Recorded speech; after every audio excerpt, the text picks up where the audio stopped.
What's up guys, I'm Newbie Dave and welcome to the Weekend Update. Let's get started.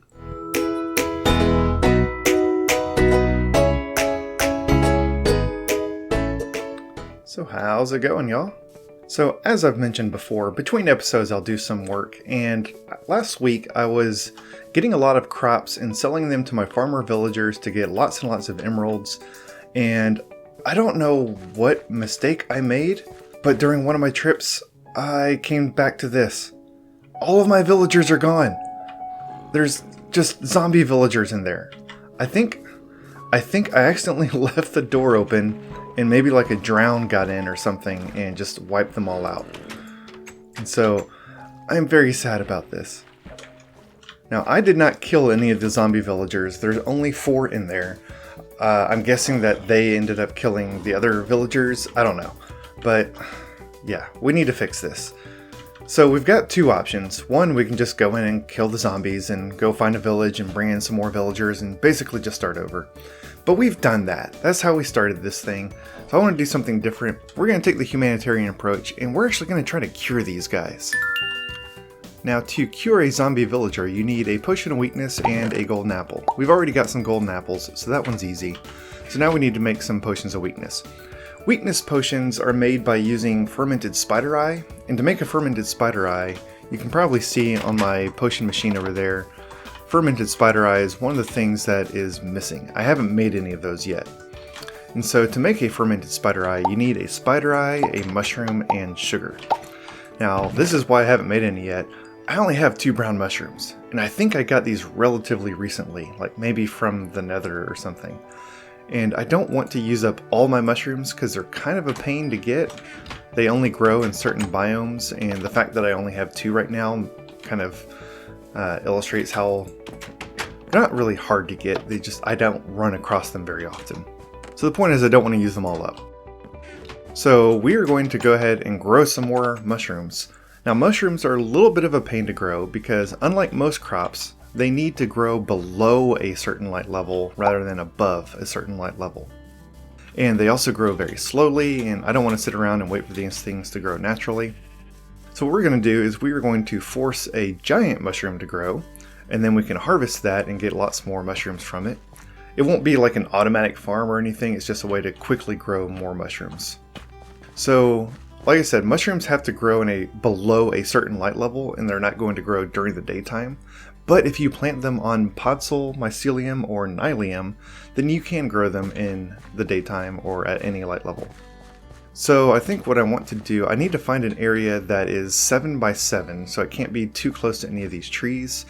Let's go right here, that should be good. And so I'll plant that on some of the podzol, and then I will bone meal it, and we get a giant mushroom.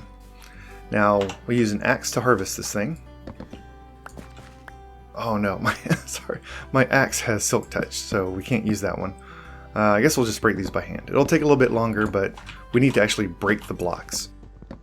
Now you're not going to get a mushroom for every single one of these blocks that you break, but you are going to get one for every 3 or 4 blocks or so. And so by harvesting this entire giant mushroom, we're going to get, I don't know, maybe 6 or 7 mushrooms. Alright, we actually got 13. That's really good. It's more than I was expecting. So I'm going to do this one more time. So now I've got 28 mushrooms. And I am just going to go ahead and plant some mushrooms randomly around on this podzol. And these should slowly start growing over time. And that way, it's not really a mushroom farm, but it will give me a supply of mushrooms in the future if I need them without having to grow giant mushrooms. So I guess it is a mushroom farm. Alright, so that's how to quickly get more mushrooms. Now to make the fermented spider eye, we're also going to need, obviously, some spider eyes. These are very easy to get. Just go kill some spiders, they'll drop spider eyes. And then we're going to need some sugar. I'll come over to my sugarcane farm and grab some more of this stuff. And now we can combine our spider eye, brown mushroom, and sugar to get fermented spider eyes. So fermented spider eyes can corrupt a number of different potions. And when you corrupt a potion, you get a negative effect from it. So they're useful beyond just making potions of weakness. Now because I don't make potions of weakness very often, I'm going to check my little cheat sheet over here and try to remember what I need to do to make it. So, looks like it's just a water bottle and a fermented spider eye. I thought you had to make like a potion of strength and then corrupt that, but I think we can just make it with the fermented spider eye. Now, because we are trying to apply this effect to the zombie villagers and not ourselves, we need to make either a splash potion or a lingering potion so that we can throw it at them and the effect will hit them, because we don't want to drink the potion, we want to give it to them. However, we also have another option available to us. I don't really like throwing the splash potions, especially ones that have negative effects, because there's a very good chance that you're going to get hit too, and I don't want to get hit with a weakness effect. But we've actually got another option available to us. So I'm going to wait for this weakness potion to brew up. And then on Bedrock Edition, you can actually put down a cauldron, put a potion into the cauldron, and then just use a stack of arrows on the cauldron that has a potion in it. And you will get 16 tipped arrows with that effect on it. So you can use this to make arrows of weakness, you can use it to make arrows of harming or arrows of healing. But this is a Bedrock Edition feature only, so sorry Java players.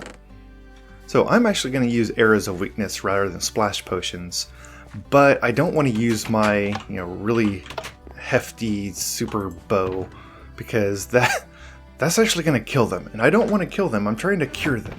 So I'm just going to grab one of these cheap bows with no effects on it. And I'm also going to leave all of my regular arrows behind. I don't want to accidentally shoot them with a regular arrow. I only want to hit them with the arrows of weakness. And then one last thing that I'm going to make before we go is I'm going to make a couple of boats, because these zombie villagers, they are hostile mobs. And while we are trying to cure them, they're trying to kill us. And so I don't want to get hit by all these zombie villagers while trying to cure them. And once some of them have been cured, the ones that haven't might start trying to attack the villagers, and it can turn into chaos. And so we're going to trap them in these boats so they just stay put until they are cured, and it's going to make it a whole lot easier. Now, because our villagers were already in their little villager enclave when they turn into zombies, they've got a roof over their head, so we don't have to worry about them burning in sunlight. But if you run across some zombie villagers out at night and you want to cure them, be sure to either put a roof over them or move them underground or something so they're not going to burn. Now this guy is down in the little grotto. That's going to make it hard to get in there. Do I want to go through the walls? Or this? I'm just going to go for it. That will be my first trap. He will get trapped in my boat. Yeah, we'll do that. Whoops. Oh boy. Okay, so that was my bad. I still only got him trapped in the boat while I was still outside. He took some damage from the sun. So I'm going to start placing these things down. Hopefully I can trap these zombies. And hopefully I can trap them one at a time so they don't... Oh no! I forgot I'm wearing my weekend update armor, which is like no armor at all. Please don't die. Okay. I'm just going to sit here and heal because I don't want to move and get hit. Wouldn't that be silly if the episode where I first die is just trying to get some villagers? Okay, so we've got our 4 zombie villagers trapped. Hopefully oh, okay, see, that's why I just stayed put. Okay, so now we're going to go through and one by one I will shoot this guy with a weakness arrow. You can... Okay. So that guy took too much damage from the sun. That's okay, we've still got 3 to work with, and really we only need 2 and then they can start breeding. So I'll shoot him with a weakness arrow. You can see he's got the weakness effect because of the little gray particles swirling around. And then we'll probably get hit giving him the apple because he's a zombie, but we need to get in there, feed him the golden apple, and you hear the little boom effect and the particles turn red and he starts shaking. That means that he is now curing. So I'll do this to the other 2, and it does take like 2 to 4 minutes for them to fully cure, and so it's going to take some time. That was my wheat farmer. Oh, that's my beetroot farmer. So hopefully once they cure, they should regain their original profession. This guy was just some nameless villager. He was a nobody. That's not true. He was special. So while I'm waiting for them to cure, I'm going to come through and try to clean this place up. I swear, you leave some zombie villagers alone for 5 minutes and they just start tearing up your farm. We did it! Our beetroot farmer is back, and he's still max level farmer. Yay! Unfortunately, I lost 2 of my other farmers, but we've got some of them back, so that's great. Welcome back, beetroot farmer. I'm back to work. Now this guy was not previously... Okay, he was. He was just one that I hadn't named. He's also selling beetroots. So we've got beetroots covered. And then we got our wheat farmer back. So these guys will eventually start breeding. I'm going to help them out by just tossing them some food to get started. And there they go, making new little baby villagers again.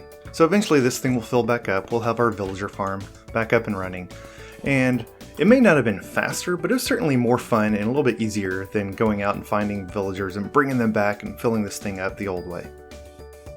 And that's going to wrap it up for today, guys. Thank you so much for watching. I hope you enjoyed this episode. I'll go back sometime and make sure that I get the right farmers that buy carrots and potatoes and all that stuff again, so I can get lots and lots of emeralds. So yeah, if you do lose some villagers to zombies, it's not the end of the world. You can turn them back into regular villagers and they will keep their profession. Thank y'all for watching. If you enjoyed this episode, please hit that like button and feel free to subscribe while you're down there. And next week, my weekly episode will be on Christmas Eve, so I have a special episode planned. So be sure to come back and check that out. Thanks y'all. Have a great day.